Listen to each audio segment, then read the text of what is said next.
Alright, so this is a peach tree that was not pruned for many years. It's early December right now. So usually I'll wait until late fall, early winter to do my tree pruning. Some people will suggest that you do it in the spring, but in Flagstaff, sometimes we have warming periods really early in the year and things will break bud, and then we'll get another cold snap for a while. Sometimes it'll be cold. And so I find that it's best that you prune in the fall rather than trying to figure out when, because usually you'll want to do it 2 to 3 weeks before they break bud in the spring, but we don't usually know when that's going to be.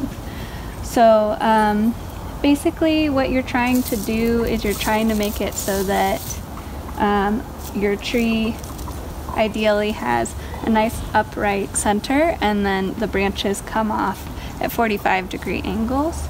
And usually trees will do that fairly naturally, but we're kind of in a situation in town where you have other things at work.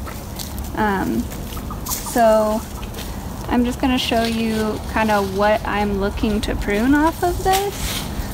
So let's see here, see if I can find. So like something like this is a good example. So you have 2 branches that are growing where they're going to be rubbing on one another. And you also, you know, you're trying to kind of open up the area in between the leaves. We don't really have too much of a problem with pests and things or fungus because of extra moisture, but it's just nice to not have these guys touching. So I'll take off the smaller one and then this branch isn't going to end up rubbing on anything. When it comes to like where you want to make the cut, let's see here, find another branch that I want to trim that's easy to see. So, see, maybe come over here, Ron. See, I found See if I can find a, oh yeah, over here. So, Dad, I found some more ginger. I don't think that's ginger. I don't know what that is. It's like ginger. No, it's roots from one of our plants from the garden, I think. Okay, continue. All right. A pop water balloon. All right, so when you're gonna make your cut, so I'm gonna take this branch off because we've got branches that are kind of close together here. And this branch is at more like a 30-degree angle than a 45. So I'm gonna go ahead and take it off. So you've got this kind of swelling area where the branch comes out, and that area is full of cells that are going to be able to really quickly heal that wound over.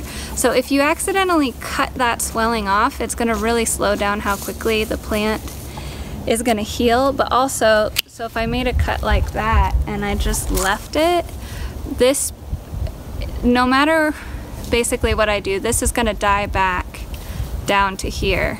Well, if it has a node, it might not. It might branch out again, but most likely it'll go ahead and it'll die all the way back down into here. And what that can do is the rot on this part can go into the plant and it can cause you to have rot, you know, within the tree, and you don't want that.